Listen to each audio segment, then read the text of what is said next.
Now hand over the proceedings to Ms. Sonia Chandel. Sonia has also done her MA from this department, and she is kind enough to be providing support to the Alumni Association of the university. So now she would be moderating the inaugural lecture. Please go ahead, Sonia. Thank you, ma'am. I feel blessed to be able to host this event for my teachers and my department. A very good morning to everyone. Can you all hear me? Yes, ma'am. Yes, ma'am. Yes, we can. you're audible. Yeah. On behalf of the Department of English and Cultural Studies, Panjab University and Panjab University Alumni Association, I welcome all the students, faculty, alumni, alumni members, guests and friends who have joined us today. I now welcome our special guest speakers. Let me see if they have joined. I think they are still joining, ma'am. I have messaged them. So let them join and then we will start our session. This is a session on art and literature in the age of technology. And our speakers are Shri Rajan Kashyap and Professor Gurdeepak Singh. I'll just call them and see about the connectivity and then we will begin. Sonia, you can go ahead. I can call them if you like. Yes, ma'am, please call them. Yeah, I will. You go ahead, please. And I will. So should I start introducing them? Yes, please. You may go ahead. Okay. Our first speaker, Shri Rajan Kashyap, is an alumnus of Department of English and Cultural Studies. He was both a student as well as a teacher here. Sir got first position in Masters in Arts in 1963 from our department. And then as he was underage for IAS, he worked as a tutor for 2 years in the department. Subsequently, Sir joined the civil services and has held many important appointments like Deputy Commissioner Roper, Deputy Secretary, Ministry of Home Affairs, Government of India, Principal Secretary, Government of Punjab, for various departments like Finance, Health, Science, Technology, etc. Sir was also Chief Secretary, Government of Punjab. His interests are varied. He likes to read and write English poetry and prose, does yoga. In fact, he has donated about more than 60 to 65 times.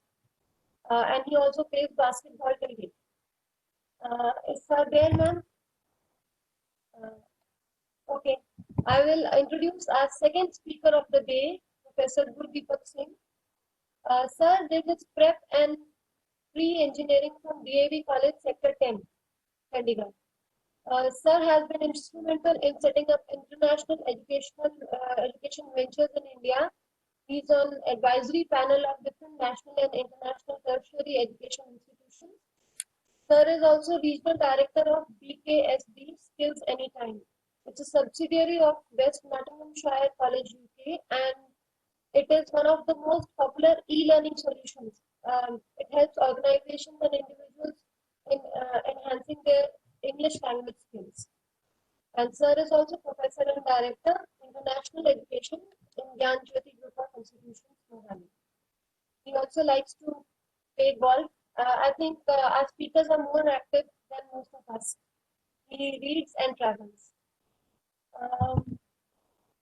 I don't see them, otherwise I would welcome them. Ma'am, did you call them? Sonia, yeah, they are joining. Okay. They were facing some technical problems, so let's give them a minute or two. Okay. The time in this webinar is very short. Actually, to cover up all their trademark or their landmark achievements that our speakers have done today.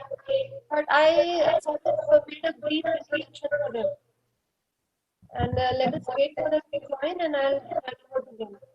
They are going to talk about art and technology, the age of technology, and Sir said that it is funny that talk about art and technology, using technology today in the age of technology.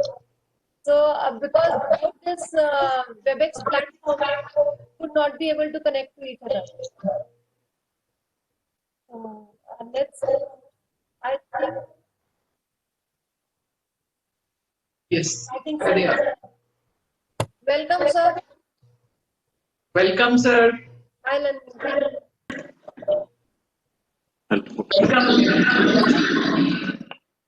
Good morning. Good morning. Good morning. Sir, the time that we were connecting, as we had started, I introduced both of you to our students, and we are just waiting for the point. Though I could not see your achievements, but we introduced both of you in the time. You can start, sir. Welcome, a very warm welcome to you. Are you ready? Yes, sir. We thank our alma mater, Panjab University Chandigarh, for this opportunity to speak about the position of art and literature in the current age of technology.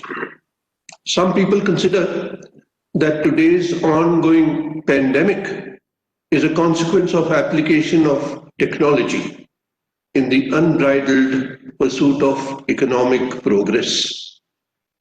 It is thus ironical that when personal interaction is so limited, it's possible because of technology for us to reach out to the audience via a high tech electronic link.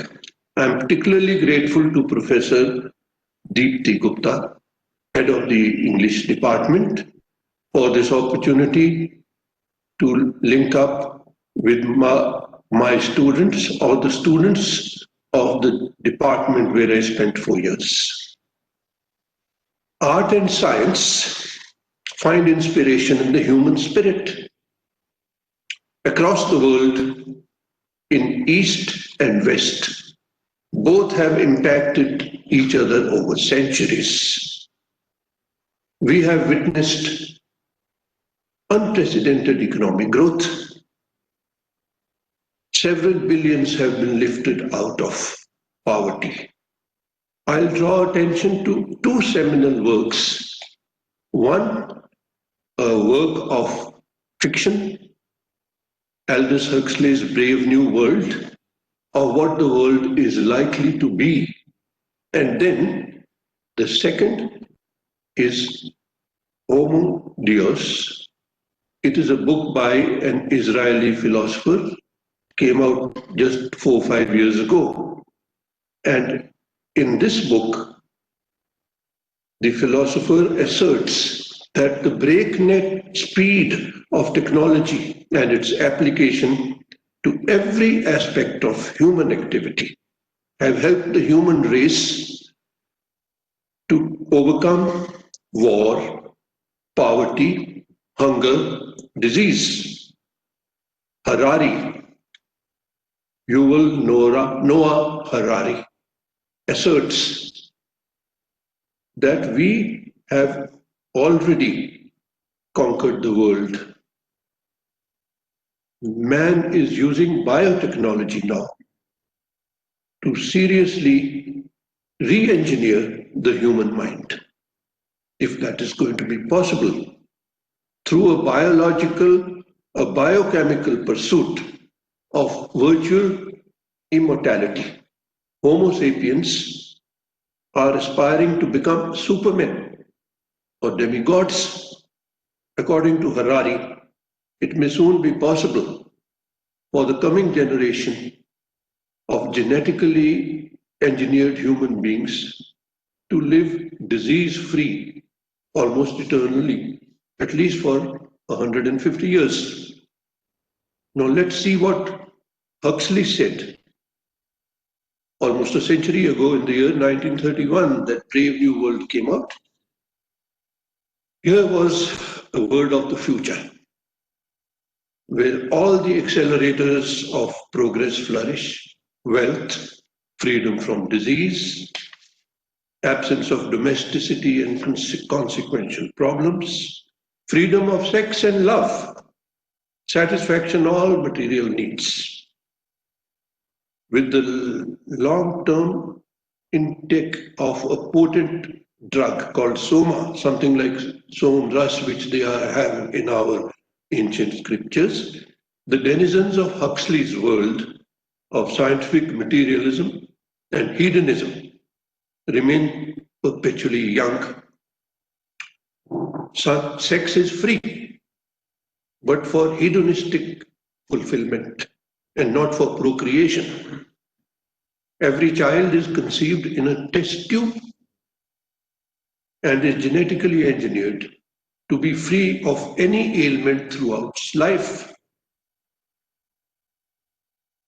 The state decides how long you have to live. In this ruthless, hierarchical society, the supply of soma is withdrawn and the dead citizens age overnight and left to die in agony in specially designed chambers. Huxley's nightmarish world has no place for emotion or sensitivity or for human affections. Mention of words like mother, father is sacrilege and punishable under law. From birth, babies are taught to consider natural beauty an abomination. Art and literature is legally taboo. 30 years after he wrote Brave New World, Huxley was to write, the most distressing thing that can happen to a prophet is to be proved wrong. The next most distressing thing is to be proved right. Huxley says, unfortunately, he has been proved both wrong and right. Huxley's prophetic world is imaginary, but Harari's world, created in 2015, describes graphically and authentically how current research in many institutions all over the world and in laboratories, they are heading towards the futuristic vision of Huxley himself. It goes without saying, science is indispensable, as Bertrand Russell says, both in war and peacetime industry, without which a nation can neither be rich nor powerful. On the other hand, it is Albert Einstein who is one of the top scientists of the 20th century. He says, I fear the day when technology will surpass our human action.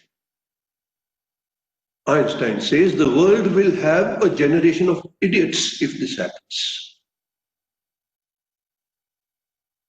We now come to what our most well-known philosopher of the modern times, Professor Sarvapalli Radhakrishnan, has to say. In his book, The Present Crisis of Faith, he writes ominously of the human predicament. Our predicament, he says, is due to lack of adjustment of the human spirit to the startling developments in science and technology. In spite of the fact that the great scientific inventions have liberated us from servitude to nature, we seem to be suffering from a type of neurosis, from cultural disintegration. Science has relieved us of grinding poverty, mitigated the tortures of physical pain, Yet we suffer from an inward loneliness. Unquote. Subsequently, in the same book, Radhakrishnan brings out the significant manner in which literature and art can assuage the troubled human spirit. For him, the aim of literature is the good of the world. In Sanskrit, Viswareha Kavyam. The literary artist must enter into solitude, glimpse the vision, bring it down to earth, shape it into emotions, carve it into words. Literature is the channel between spiritual vision and human beings. According to Radhakrishnan, music and literature, dance, sculpture, painting are intended to purge the soul of its defects and lead to a vision of the eternal. We have to answer or study two questions. What space does the modern age allow for creative writing and art?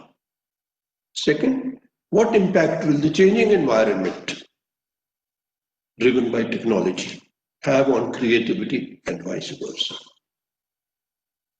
T.S. Eliot says that every great poet writes his age. By this he means that every age produces artists who represent the ideas and create the ideas of the age. Over centuries of recorded histories, writers, artists depict the human situation in the world, life of their own time. Matthew Arnold, the 19th century literary critic and poet, said, literature is at bottom a criticism of life. The works of the world's leading writers impinged on their creations, and they themselves influenced the milieu. In India, we find ancient scriptures, the Rig Veda, the Ramayana, the Mahabharata, are treatises on good living, on morality, of good and righteous living. These classics are recognized as literary masterpieces in their own right. They are our spirituality is the base of much of our ancient literature. It is by art and literature that a society is judged at the bar of society, at the bar of history. They are the reflection of the vitality of a race. Again, Radhakrishnan has this to say, the race declines when people suffer from spiritual exhaustion. India is very fortunate that we have an uninterrupted legacy of art forms, especially the fine arts, the murals in the caves at Ajanta and Ellora give us more than a flavor of the society in the Middle Ages. They depict how art flourished despite changes of dynasties of rulers. The Bhakti school, everyone knows, some of the greatest saints, mystics of the world were exponents of spiritualism in various parts of India between the 12th and 17th centuries. This was called the Bhakti school. It cut across barriers of language, of faith, of belief, and we had some people like Namdev of Maharashtra, Tulsidas and Kabir of Uttar Pradesh, and all the saints included in the Adi Granth, of the sacred scripture of the Sikhs. These works were inspired by spiritual experiences. All these poets chose to write in the local language and dialect, in the process enriching literature of the time and leaving us a moral base. Currently with the Bhakti school, we had the Sufis. Sufis had migrated to India after suffering persecution and oppression from political leaders of Arabian countries, even of Persia, Iran of today. In India, they found an environment of tolerance which encouraged the mystic tradition to flourish. The great names everyone knows, Moinuddin Chishti, Shams Tabriz, Jalaluddin Rumi, Hafiz. In Punjab, we had Farid, Sultan Bahu, and Bulle Shah, who composed in the Punjabi language.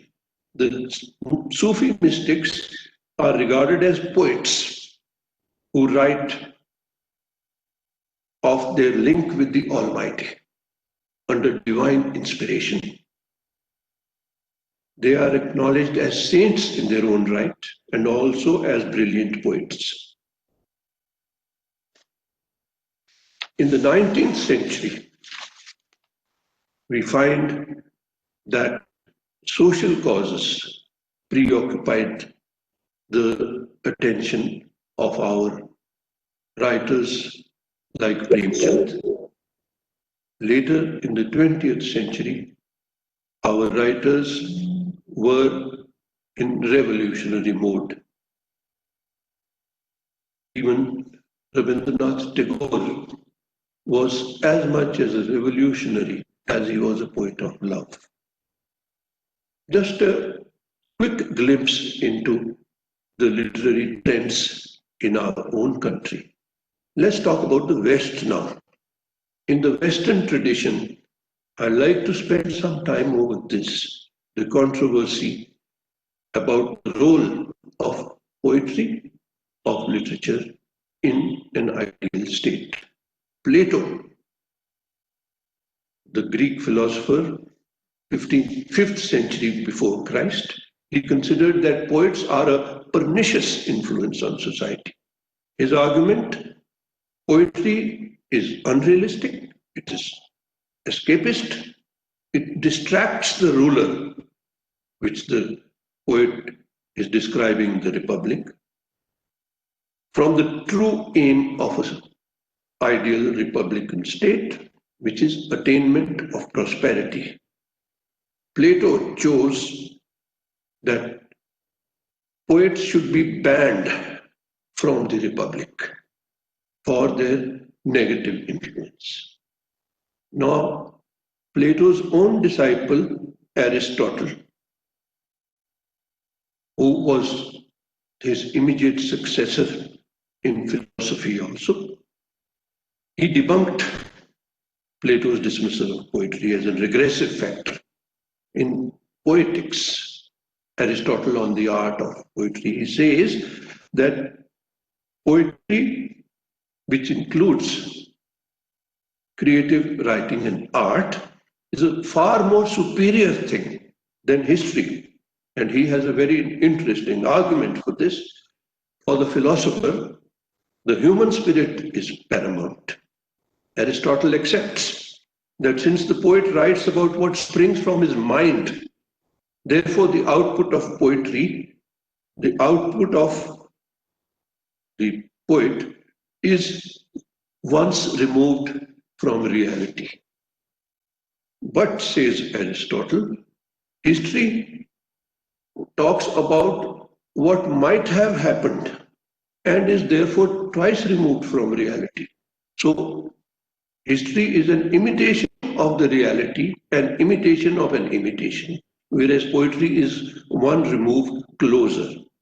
For this reason, Aristotle said that poetry, literature is meant to rouse the emotion of the reader, of the audience. And when it rouses the emotion, it palliates the emotions. You should have not too much emotion, not too much sensitivity. And it succeeds in a catharsis of excessive feelings. In this way, art and literature sublimate the emotional responses of human beings and makes them nobler. So he concludes his argument by saying that the influence of poetry is essential for an ideal, balanced society, thereby debunking his own guru, Plato. In Europe, there was a total eclipse, unlike India, where we have continuous trend of literature and art forms.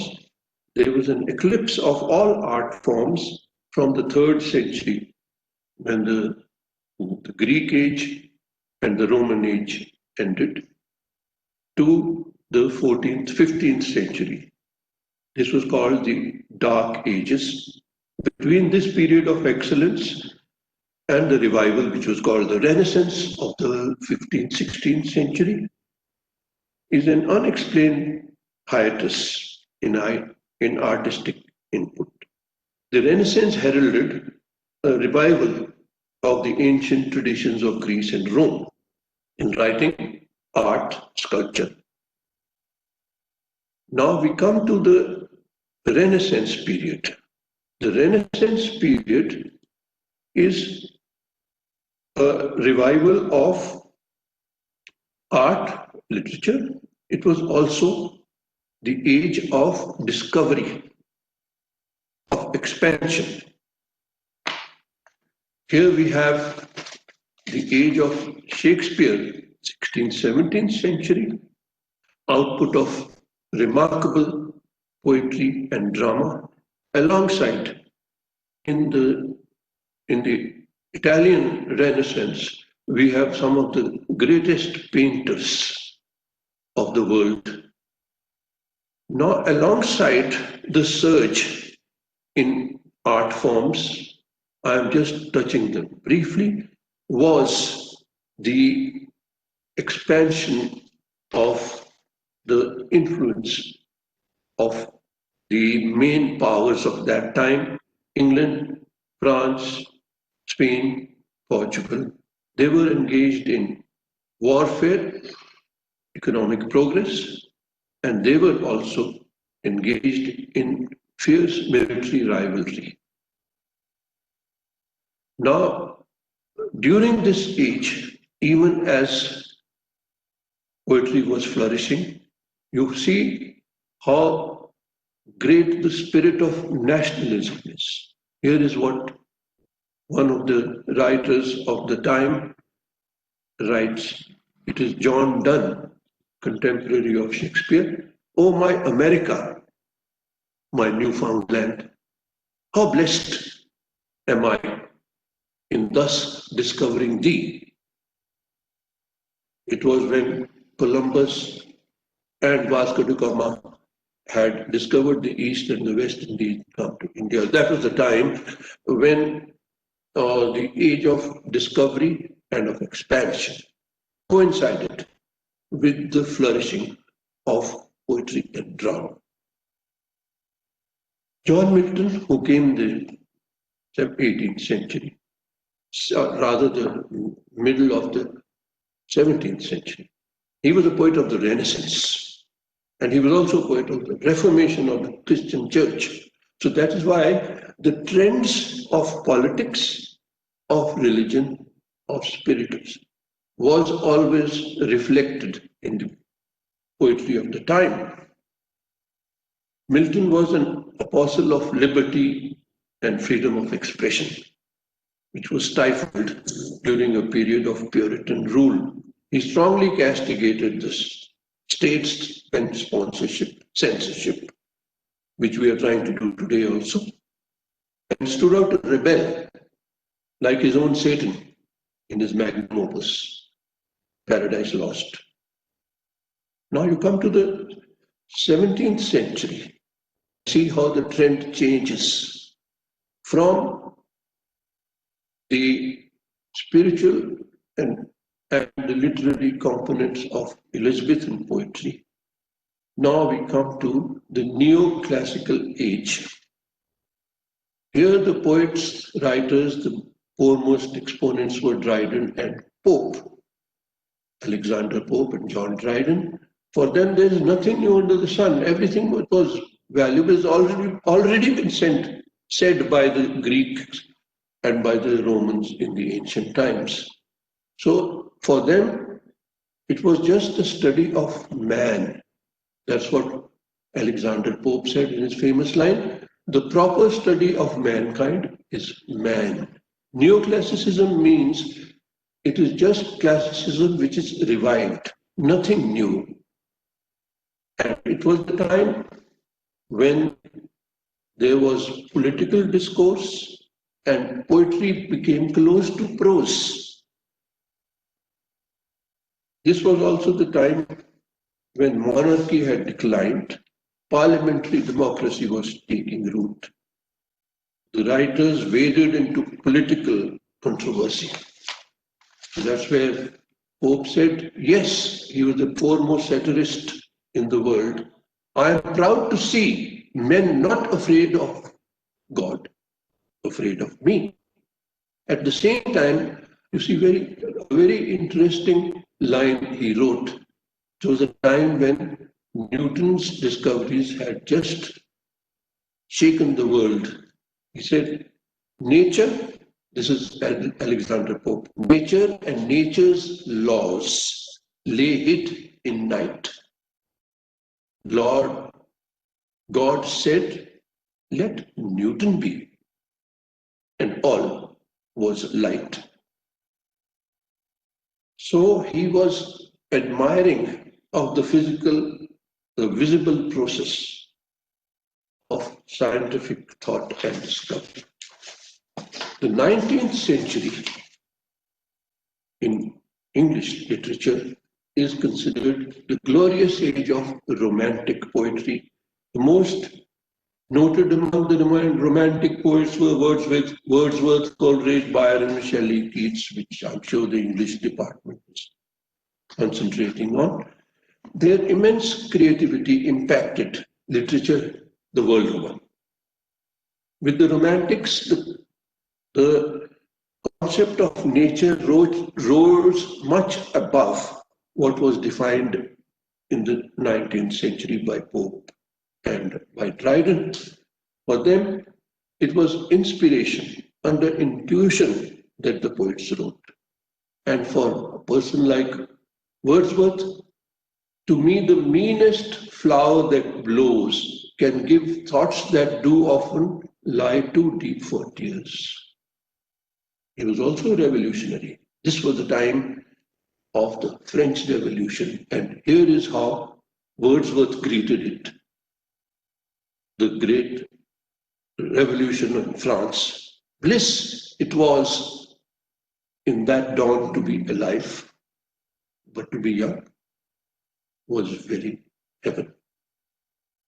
If Romanticism flourished in the 19th century, the 20th century was the age of psychology.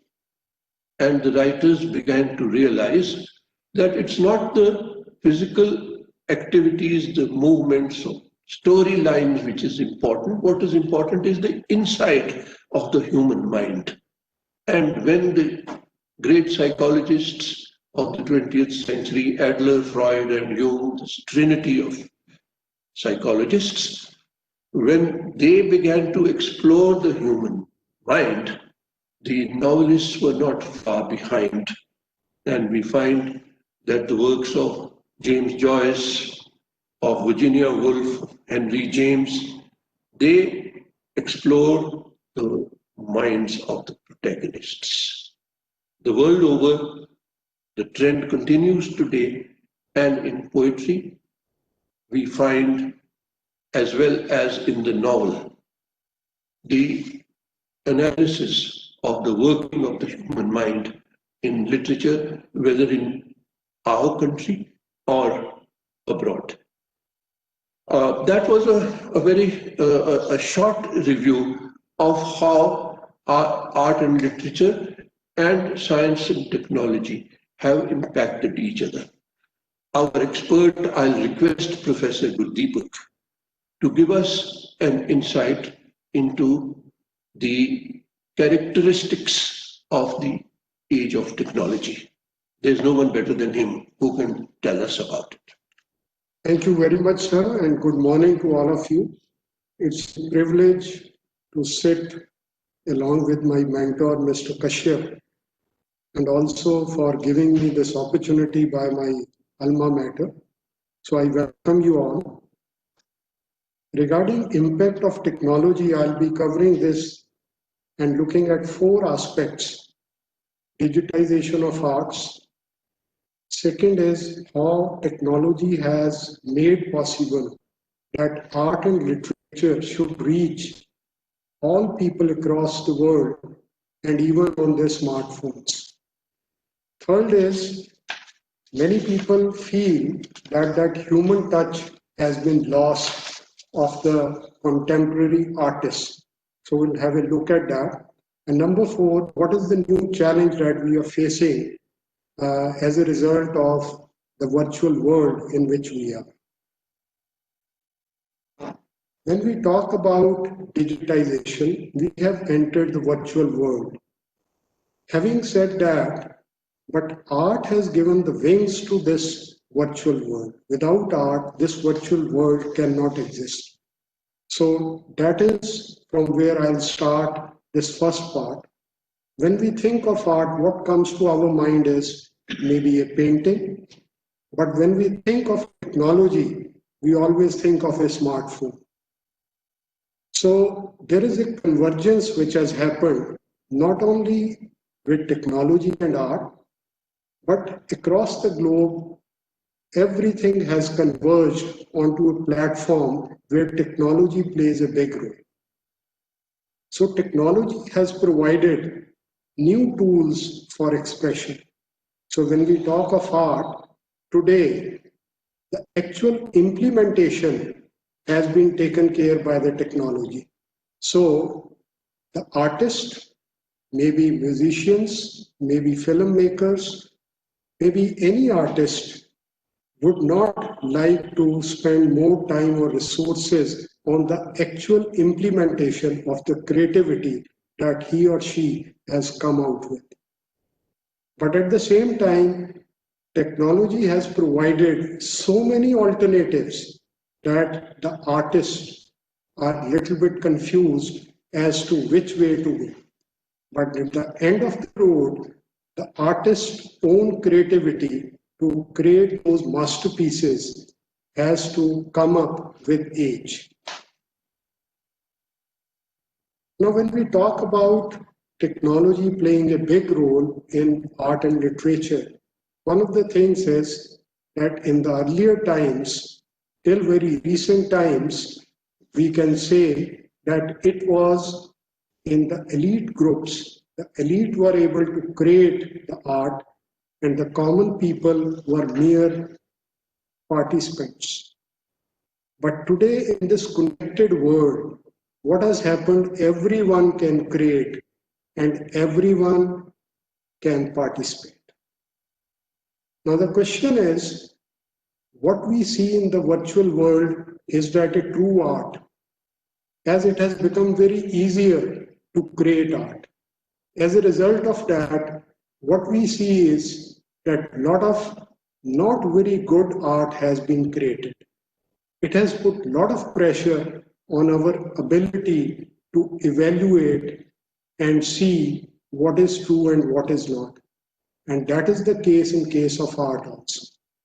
Now, just to give you one simple example, this 88-year-old Japanese artist who had started her work in 1960s adopted the social media through different channels and has become one of the most visited exhibits in the world, virtually as well as in reality.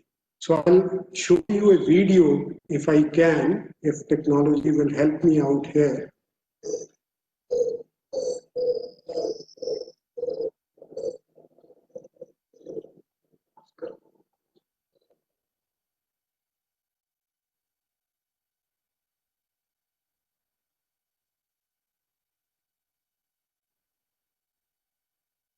For optimized motion.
Shown you the power of social media. So when we talk about as to how we can use the technology, so it is in the hands of the artist, which is what I'm going to discuss. But in early 1900s, the European artist, one of them said, "Astonish me." That means the great art always surprises us, takes us where we expect it least. And that is the role of art in our life. So another thing which many contemporary artists feel that human touch has lost. The brush, the pen, the charcoal has moved on to the clicks on the mouse. Now that individual artistic touch has moved on to the new tools of tweaking and tuning. As a result, as per the alternatives provided by the technology, which is moving at a very fast pace, and the basic tools moving on to the latest softwares, it is very hard for the artist at the end when they have created their masterpiece, whether they have been able to achieve what was there in their mind. So that is something one has to ponder with. On your right of your screen, what you are seeing is these are the cyber paintings which have been created, which where no brush, no pen, no charcoal has been used. So this is the new trend which is happening, and the modern artists have to go with it. So as a result, what is the new challenge today? So the modern artist has to understand the new tools and their abilities. So that's the challenge. And the implementation part has to be taken care by the technology. So the artist's vision and imagination in terms of the creativity to create the new forms has to be the new norm, which has existed for ages. Now, when we talk about the innovative ideas, it is very difficult to exhibit because we are lost in those technological tools and the different options which are available today. But ultimately, as always, in all the ages, creativity has to exceed, and it has to come from the modern artist. Just to give you another example, how the technology has changed to preserve the art form is Cloud Painter, which is one of the tools which can turn any art into data and can reach anywhere in the world, and the resolution, the authenticity, the trueness of that art will remain the same for ages. And today, while sitting at your place on your smartphone, you can visit any art form of the world because Google's art and culture has provided that platform. Let us have a glimpse of that, a small video for that.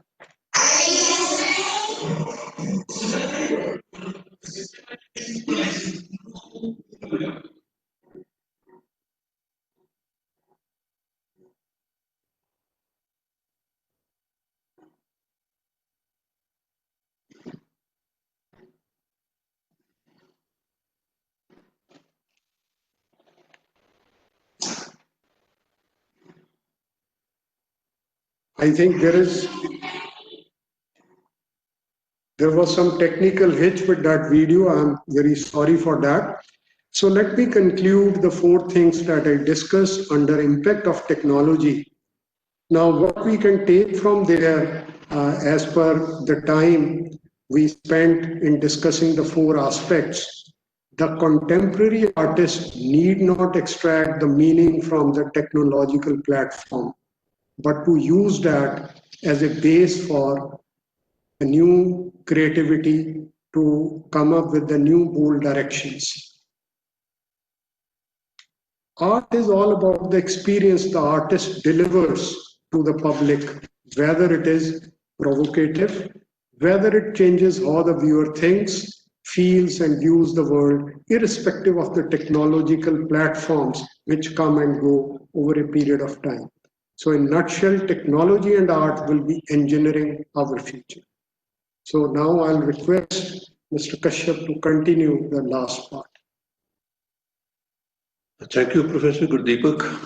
He has given us an insight and an oversight also into how technology is guiding and bringing art into our rooms, into our minds. The last part of our presentation is a conclusion. What hope is there for art and literature, and what hope and what direction can we expect art and literature to take? Technology has dramatically transformed our societies, delivered great progress, historically, sociological, and economic milieu inevitably channeled creative energy. Art and literature always flourished unimpeded because they addressed the human condition. What accounts for the universal appeal of art? What hope is there for art and literature to continue to attract us as human beings in the changing world? First and foremost, art makes us think. Descartes, the mathematician, French mathematician of the 16th century, said, I think, therefore I am. Jonathan Swift, a novelist, said, art of seeing what is invisible to others, that is what a writer or an artist, a poet should do. So, number one, art makes us think. Number two, we do not live in an ideal world. In our crisis-ridden existence, we are beset by doubts and uncertainties. Science assures us of comparative affluence, such as material prosperity. But people in the wealthiest nations are not necessarily the happiest. They might even be troubled by more physical and emotional ailments than others living in a poorer but more placid state. As always, Einstein had a sentence for us. The problems that exist in the world today cannot be solved by the level of thinking that created them. So we need a superior being like a scientist, like an artist, or someone like Einstein who can give expression and who can also provide solace. It was the French writer Émile Zola who said, art is life seen through a temperament. So artists and writers are important because they give expression to thoughts and they provide solace. Number 3, great writers and artists can influence the thought processes of society. When Shelley, the English poet of the 18th century, he hailed poets as the unacknowledged legislators of the world. He was referring to the power of thought and expression that can have mass impact. In expression of their own feelings in a memorable manner, poets feel the pulse of the people. The famous dictum of the 18th century Alexander Pope says, what oft was thought, but never so well expressed. When good writers, great writers and artists descend to our level to describe the human situation, we'll say, how true, this is exactly what I was thinking. It was the inspired writings of Voltaire and Rousseau that ignited the flames of the French Revolution. Number 4, what is art meant for? The 19th century movement of art for art's sake. According to them, you are not meant to satisfy any purpose. An artist is in a corner. He loves art for its own sake. Oscar Wilde, the foremost exponent, said, all art is quite useless. The adherents dramatized the need for approaching art for its own impact and not for its impact on social consciousness. The extreme position placed the artists in a seclusion. Movement faded within a few decades.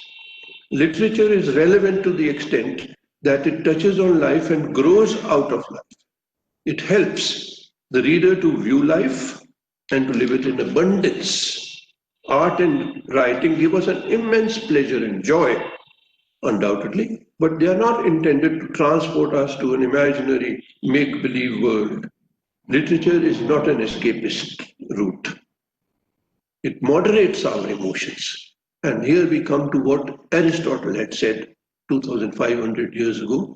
It moderates our emotions. It sort of sublimates our feelings, our thoughts to a superior level.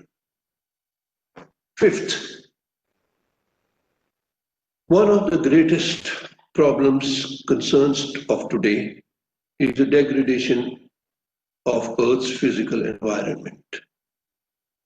Because of excessive and unwise exploitation of our natural resources, we have circumvented the laws of nature, polluted the very air, land, and water that sustain life.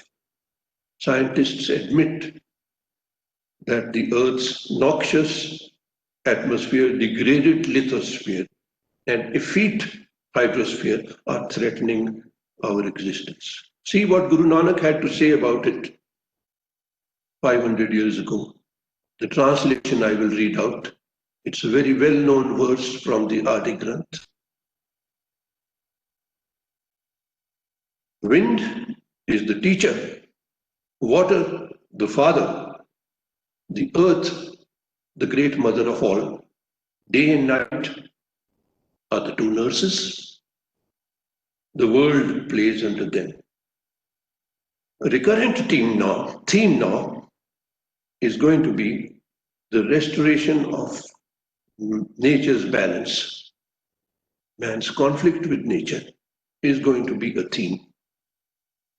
Lastly, let's look at what the Nobel laureate for literature of the 2020, Louis Gluck, had to say. Her themes are the inner life of individuals, separation, loss, death, loneliness, disillusion with advance, optimism through faith.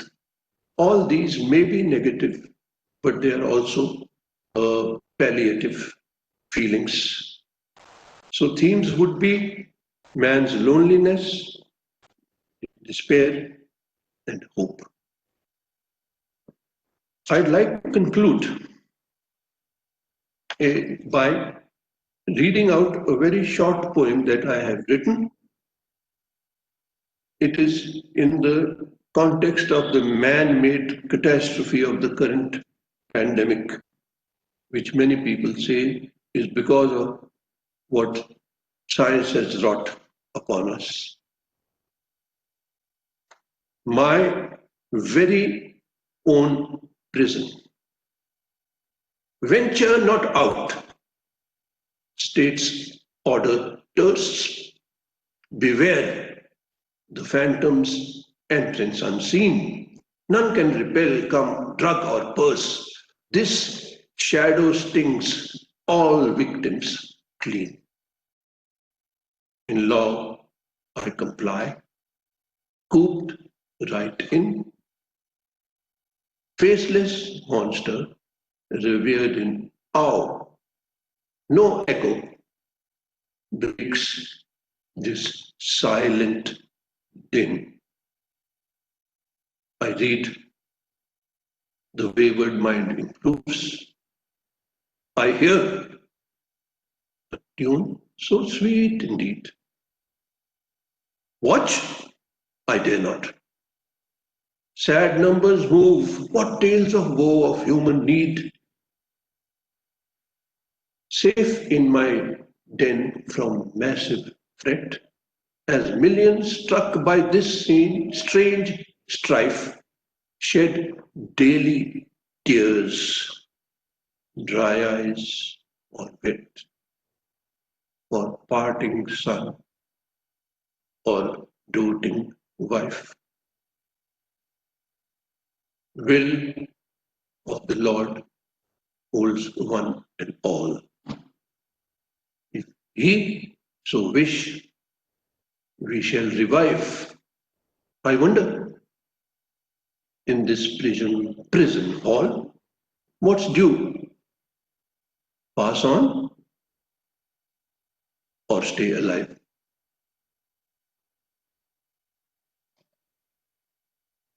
Art and literature then have sustained humankind over centuries. Creative artists would continue to address the concerns of their day with their heightened sensitivity. Today's age offers us a unique opportunity to temper the strength of technology with the seasoning of high and aesthetic thinking. Thank you very much. Happy to field any observations, respond to them. Thank you. Thank you very much. Um, a very interesting one also. You were right that literature and art moderates our emotions, and I'm amazed at the poem as well as all the photos that you have displayed. How you summarized everything. But before we go on to that, these are questions which the students have asked. So I would like to take them. Um, there is a question from Dr. Gurdeepak Singh. says, what is the impact of technology? Is my voice clear? Please go ahead. Yes. What is the impact on the arts and vocations? Please repeat. Impact of technology on. What is the impact of technology on the future of arts and vocations in this field? Would you like to answer, Professor Gurdeepak, please? What is the question, sir? No, your voice is breaking, Sonia ji. So Yes, can sir. you, Dr. Singh, can you unmute yourself? so can you put that in the chat box because your voice is breaking? Yes, sir. It is there in the see the chat. It is private, so I will put it to everyone. You will be able to see. See it, sir, in the chat box. Yeah, that could be better. If it's typed out, we can respond to that. Yes. On the future of arts and Okay. vocations, So, please. it's clear now. So thank you very much for the question. I'll read out the question once again for the audience. What is the impact of technology on the future of arts and vocations in the field? I think to the best of my knowledge, technology has been changing very fast, and this change is not new. The only thing is the frequency of change has increased manifold. And as I said earlier, the modern artist has to look at the creativity side more and use the technology more as a tool. So what is happening is the art is able to reach everyone, whether the person is ready for it or not. And second part, which I discussed, was it has to be seen that whether the art we are seeing is the true art which can evoke new ideas, new emotions, new directions in our life. So technology's impact would be in terms of the implementation of the creativity and not the creativity itself. Sir, would you like to add something? No, I think that's fine. Yes. The future art is going to respond to whatever technology creates. So we cannot say after 50 years what is going to be the new trend, but the history shows that artists and writers have always responded to the needs of their age.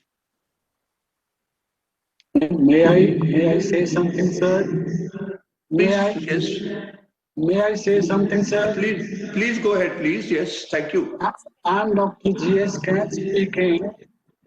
I'm basically a technology man. I know very little about literature. I would appreciate if I understand the eminent scholars have talked about the Western literature and poetry. I would appreciate if there would have been a reference to Rabindranath Tagore's Noble Laureate as well as Bhai Veer Singh's poetry. At the same time, he Aurobindo's Savitri, these are the classical poetry writings of eminent Indian scholars. Kindly give a little reference to that. Your kind opinion would be appreciated. Thank you, sir. Well, I quite appreciate this point because I wish we had the time to do justice to literature in our own country. We have tried to touch upon it. I have spoken about the Gurbani and the Sufis and the Bhakti school. And unfortunately, the time given was short.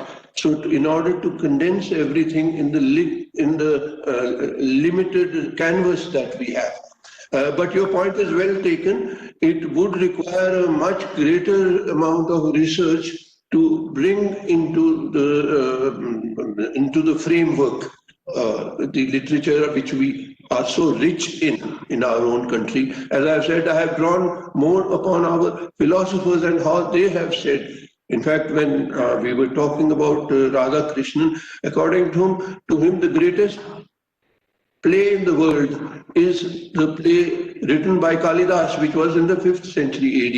So we are rich in literature. I wish we could have spent more time, but I agree with you. Yes. Thank you, sir. Thank you, sir. We have another 2 more questions, and then we would like to wrap up. Yes. Then there is this question: the right brain or the left brain, or the people combine both right brain and left brain? I did not understand this question. This is from. I don't think it's not a question of what is going to be more or less important. I think there is no adversarial relationship we have tried to show between art and science, and there is going to be in the Panjab University, there will always be departments of the social sciences, of the languages, and of the sciences. So I think that everyone has to coexist in the modern world. There's no way in which anyone can dominate, but each feeds upon the other. I heard a very interesting musical program. I'm departing from the text over here just yesterday. This is what Nayan Ghosh, who is a noted sitar player, was asked by the Indian Institute of Technology, the IIT Bombay. For 5 years, he said they asked me to have a program of musical appreciation and of teaching of sitar and vocal. And he was amazed at the response. More than 200 of the scholars visited that, and the feedback was that music sort of improved their sensitivity and their scores, and it helped them tremendously. I think that the two are inseparable from each other. Yes, sir. Another question is: so much of publication in the digital mode, how do you visualize the permanence of literature? You like to say? I can just give you an interesting, which would be when we were in the Department of English, there were no photocopiers. So if we had to access rare books, we had to write in longhand. I still have those notes, which I wish someone would like to use them. But in the process of writing in longhand, I was able to absorb much more than the photocopiers and Google can give you right now. So I think in the coming time, there has to be a greater emphasis on personal application rather than in ready-made Google fact sheets which can come out. Would you like to add to this? Right, sir. Professor Gurdeepak is in fact teaching on all these items. Yeah. Thank you, sir. I think that's a very good question, that with so much of data from all sides, and this particular question is about literature. As I said earlier, now there is a lot of emphasis on us with the abundance of data, or to try to find the true literature, the true art. So that decision has to be taken by us, because the technology has provided the whole world through the convergence of technology on your smartphone. By click of a button, or even by just thinking, you can go anywhere, you can find any literature. So it is up to us, and that is the burden we have to carry with the technology. So on one side, the reach, on the other side is we need to surf through that content and find out exactly what we want. So that will increase with time. That is what I have to say. Yes, yes. So one last question, Sakshi. How has this pandemic affected art and literature with respect to technology? How has the pandemic affected? Well, for one thing, I have been able to write a poem and recite it over here. That's But I think it's affected many people in different ways. There will be many more mental illnesses, and out of mental illness may rise inspiration. They say that all poets are half mad, that Shakespeare calls it a fine frenzy. So from the middle of madness will come out some artists like Van Gogh or some writers they write under the influence of drugs also. But I feel that a serious problem is going to be mental health. And if you see the debates that are coming on these days by our medical practitioners and specialists, you are going to have, there can be ready-made material for many novels and for poems and for artists about the impact of the pandemic, on how it has sort of stifled us, on how it has sort of vocalized us also. So I think in time to come, this 21st century, one of the important themes is going to be the loneliness and the descent to insanity. I think that is going to be an important feature in the coming years. I would just add here that this pandemic has increased the participation level. More and more people in terms of the participants have increased in terms of art and literature interest, but the real artists have suffered, but they are now looking for solutions with the help of technology because they have been forced to do that. So that's the effect on art and literature with the pandemic, which I feel. Thank you. Thank you so much. There is one more question, if you can see it in the chat. It is from Vivek Tomar. Earlier, literature used to be the major source of entertainment, while today we see more movie buffs than readers. Do you think paper print will be available to keep up with this new cinematic content that is based on inspired from novels? I would say certainly yes, certainly yes. Like most people, when they see a best-selling novel converted into a film, they come out and say, well, I think the book was better.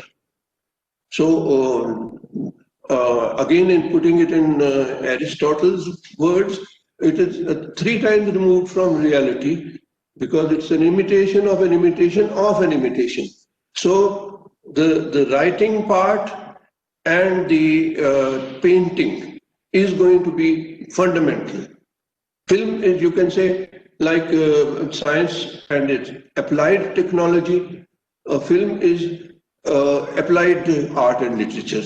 So to that extent, the pure art and the pure literature, pure sciences are equally important, or rather more important than their applications. Thank you. Thank you, sir. Answering all the questions patiently. Your presentation is very, very relevant for all the freshers who covered all the ages. Without saying much more, now I invite Professor Akshay Kumar to please come in and say a few words. Sir. Yeah, thank you very much. Well, it was a intellectual feast. 2 seasoned, I would say, scholars and public servants have given us a good start for the new session. Both the lectures, I would say, were supplementary in nature. If one lecture insisted on perhaps underlined the moral, the metaphysical, and the ethical horizons that literature imparts to us, the other lecture gravitated more towards the interventionist role of technology in sparking new horizons of creativity. Let me just inform the two scholars here that in our course curriculum and the new course, we have introduced 2 papers on what we call as new media writing. So the department is trying to keep pace with the new technologies, the new cultural ecologies that have emerged, while we continue to hold on to the Gospels and to the key insights given by Aristotle and Eliot's. We are equally alert to people like Walter Benjamin and Edward Oakak, the practitioners and theorists of new media writing. So we are teaching our students formally in a way what Twitter is all about, what blog writing is all about, what blogging is all about. We are teaching radio, television. We are talking about hybrid arts. We are talking about digital humanities. These are formal subjects that we have introduced. So we are in a way trying to keep our students on, within the flow of things. After all, literature is not a one-time event. It is a growing phenomenon, and I'm very sure our students must have benefited. The lectures were so well informed. There was a cavalcade of images, very, very, should I say, very startling images. I hope our new students are not intimidated by these 2 scholarly presentations. I'm thankful to Rajanji and Professor Gurdeepak that this introduction, which is lifted to another level. This introduction, this session is no longer just customary session where we say certain good things to our students. This is a very, I would say, literary way of entering into the Department of English in the university here. So I'm thankful to Professor Deepthi for bringing in the Alumni Association here, and of course our students, who I hope they must have paid attention to these 2 brilliant presentations. So I'm thankful to all the participants, people who have paid attention to these 2 lectures, and of course especially to the 2 invited guests. Thank you very much. Thank you, sir. Sir, with your permission now, should I end the meeting? Yeah, definitely. Go ahead. Thank you so much.